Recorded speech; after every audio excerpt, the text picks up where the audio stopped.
केजरीवाल जिस मध्य प्रदेश में रैली के लिए निकले हैं, वहां उनके सामने चुनावी मैदान में खड़ी कांग्रेस से उनके समर्थन में सुर सुनाई दे रहा है। केजरीवाल को ईडी के समन पर कमलनाथ बोले, हो सकता है चुनाव प्रचार से रोकने के लिए भेजा गया हो।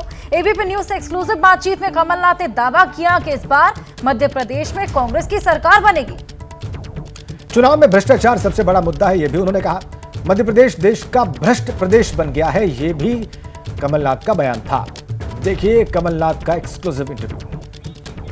नमस्कार, मैं हूं ब्रजेश राजपूत। मध्य प्रदेश में कांग्रेस ने सत्ता में वापसी की जिम्मेदारी आला कमान ने जिस शख्स को दी है वो हमारे साथ हैं, मध्य प्रदेश के पूर्व मुख्यमंत्री और मध्य प्रदेश कांग्रेस कमेटी के अध्यक्ष श्री कमलनाथ जी। कमलनाथ जी, आपने चुनावी उससे हमको वक्त दिया। मैं और मेरे सहयोगी आशीष दोनों आपसे कुछ सवाल पूछेंगे। सर, आप पूर्व मुख्यमंत्री तो मध्य प्रदेश के हैं और आपके कार्यकर्ता आपको भावी मुख्यमंत्री भी बोलने लगे हैं, तो क्या आप भी अपने आप को भावी मुख्यमंत्री मान रहे हैं, और मान रहे हैं तो इसकी क्या वजह है? मध्य प्रदेश की मतदाता कौन भावी मुख्यमंत्री होगा तय करेंगे, और मुझे मध्य प्रदेश के मतदाताओं पर पूरा विश्वास है कि वह अपना भविष्य सुरक्षित रखेंगे। ये चुनाव सत्ता का नहीं, सच्चाई का है, और मुझे पूरा विश्वास है कि जो प्रदेश की तस्वीर है आज, जहां हर वर्ग परेशान है, भटकता नौजवान, हमारा दुखी किसान, हमारा छोटा व्यापारी, आज सब ये देख रहे हैं। तो इस चुनाव में मध्य प्रदेश के भविष्य का फैसला होगा, केवल एक उम्मीदवार या केवल एक पार्टी का फैसला नहीं होगा। सर, दिग्विजय जी ने 130+ का मिशन दिया, अरुण यादव कह रहे थे 150। बीजेपी क्लेम कर रही है 2003 की परफॉर्मेंस वो रिपीट करने जा रही है। आप कोई आंकड़ा दे सकते हैं? देखिए, मैं शिवराज सिंह नहीं हूँ कि मैं कहूँ 2003 का परफॉर्मेंस होगा। मुझे पूरा विश्वास, जैसे कहा कि मध्य प्रदेश के मतदाता हैं, ये प्रश्न आप मतदाताओं से पूछिएगा, मेरे से मत पूछिए। सर, किन इश्यूज पे आपको लगता है कि आप इतना कॉन्फिडेंट हैं कि ये इश्यूज मेन रहने वाले हैं जिस पर जनता इस बार कांग्रेस पर भरोसा रखेगी? सबसे भ्रष्ट प्रदेश मध्य प्रदेश। हर मध्य प्रदेश का व्यक्ति या तो भ्रष्टाचार का शिकार है या भ्रष्टाचार का गवाह है। भ्रष्टाचार एक बहुत बड़ा मुद्दा है, पंचायत से लेकर ऊपर तक भ्रष्टाचार, बेरोजगारी, किसानों के साथ अन्याय, ये साफ स्पष्ट बातें हैं जो किस तरह किसानों को भटकना पड़ा बीज और खाद के लिए। और लोगों को अब कोविड भी याद आ रहा है कि कोविड में क्या हालत थी अपने प्रदेश की, और कितने लोग मरे, जिसके आंकड़े छिपाने का काम गवर्नमेंट ने किया। अंत में तो ये आंकड़े सब सामने आ गए। सर, भ्रष्टाचार पे तो उल्टा प्रधानमंत्री आप लोगों को घेरते हैं कि आपकी पार्टी को पर भी आरोप लगाते हैं, और आपके इंडिया अलायंस पे भी कहते हैं भ्रष्टाचारियों का वो है। अरे, हम तो सत्ता में है नहीं और भ्रष्ट हैं हम। ये सत्ता में हैं, इतना खर्चा कर रहे हैं, और ये हैं ईमानदार। ये तो मजाक। आप कोई सोचते हैं जनता इन पर विश्वास करती है?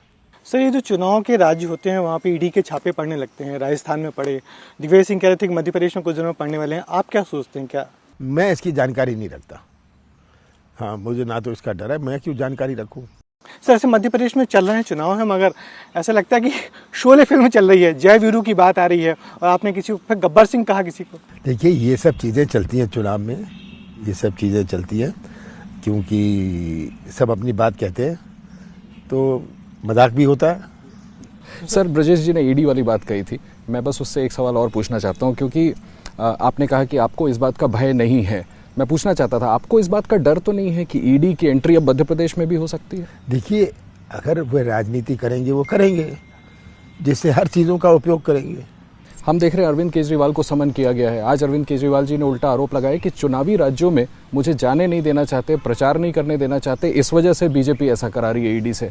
अब ये मैं नहीं जानता क्यों केजरीवाल का क्यों समन किया, पर अगर ये बात ऐसे कह रहे हैं, बात तो सच है। चुनाव चल रहे हैं, ये तो सच्चाई है। चुनाव चल रहे हैं और इस वक्त उनको समन करना तो थोड़ा अजीब है ही। सर, मध्य प्रदेश में सपा बसपा की भी एंट्री हो गई है, और अमित शाह आके बोल के गए हैं कि बीजेपी वालों से कि सपा बसपा को मजबूत करो। तो आपको नहीं लगता कि मुकाबला? देखिए, ये चुनाव बीजेपी और कांग्रेस में है। ये 10 साल पहले, 20 साल पहले की बात नहीं है। राजनीति में बहुत परिवर्तन हुआ है, सब समझ गए हैं। ये चुनाव के मैदान में बहुत कोई हो सकते हैं, पर चुनाव कांग्रेस और बीजेपी के बीच में है। सर, कैंपेन कैसे आप आगे बढ़ाएंगे? सेकेंड फेज ऑफ कैंपेन की हम बात सुन रहे हैं, क्योंकि उनके तमाम सांसद आपके सामने हैं, तो क्या आप लोग और अग्रेसिव वे में? हम अपना जो कर रहे थे करेंगे, हमने अपनी योजना बना ली है, सब जगह दौरा कर रहे हैं। राहुल जी के कार्यक्रम होंगे, खड़गे जी के, प्रियंका जी के कार्यक्रम अगले 10 दिन में बहुत सारे कार्यक्रम है, 2 3 कार्यक्रम हर रोज़ होंगे सर। और सर जो 7 सांसद उन्होंने उतार दिए, आपको नहीं लगता कि उसका कोई इम्पैक्ट इलेक्शन में हो सकता है? वो जाने, उनका काम जाने। हाँ, ये क्यों उतारे हैं सांसद, इनको और कोई नहीं मिला। तो शिवराज जी की पारी ओवर है क्या सर, आपको क्या लगता है? ये बीजेपी तय करेगी। अगर उनको वो शर्मा रहे हैं उनको मुख्यमंत्री घोषित करने में, और कभी कहते हैं ये हाई कमांड तय करेगा, कभी कहते हैं देखिए आगे बताएंगे, तो ये क्यों शर्माते हैं घोषित करने का, ये मुझे समझ नहीं आती। कमलनाथ जी को चुनौती शिवराज सिंह चौहान से या प्रधानमंत्री मोदी से? मुझे चुनौती ये राज्य का चुनाव है, और ये चुनाव का नेतृत्व कर रहे हैं बीजेपी के शिवराज सर सिंह। एक आखिरी सवाल कि पिछला चुनाव भी आपकी अगुवाई में कांग्रेस से लड़ा था 2018 में, 2023 में फिर एक बड़ा चुनाव है, तो उस चुनाव और इस चुनाव में क्या चैलेंज दिख रहे हैं, क्या फ़र्क दिख रहे हैं? बहुत परिवर्तन है मतदाताओं में। जिनको हम ज्ञान देने जाते थे वो आज हमें ज्ञान देने को तैयार है। मतदाता बहुत समझदार हो गए। मैं तो 44 साल से चुनाव लड़ रहा हूँ, जीत रहा हूँ, तो मैं देख रहा हूँ राजनीति में कितना परिवर्तन हुआ है। सर लास्ट टाइम आपका स्लोगन था वक्त है बदलाव का, तो क्या इस बार भी वक्त है बदलाव का है या कुछ और? देखिए, बदलाव का तो वक्त है, बहुत सारी चीज़ों का वक्त है, मध्य प्रदेश के भविष्य का फैसला का वक्त है। सर इसका इम्पैक्ट लोकसभा में, आखिरी सवाल का जवाब, आपको लगता है कि मध्य प्रदेश के चुनाव के नतीजों का इम्पैक्ट लोकसभा में देखने को मिलेगा? हाँ, क्यों नहीं, जरूर देखने को मिलेगा। आज ये राजनीतिक परिवर्तन आप समझ जाइए। ये थे कमलनाथ जी आत्मविश्वास से भरे हुए, और मोहित और हुमैन के साथ आशीष और मैं ब्रजेश राजपूत।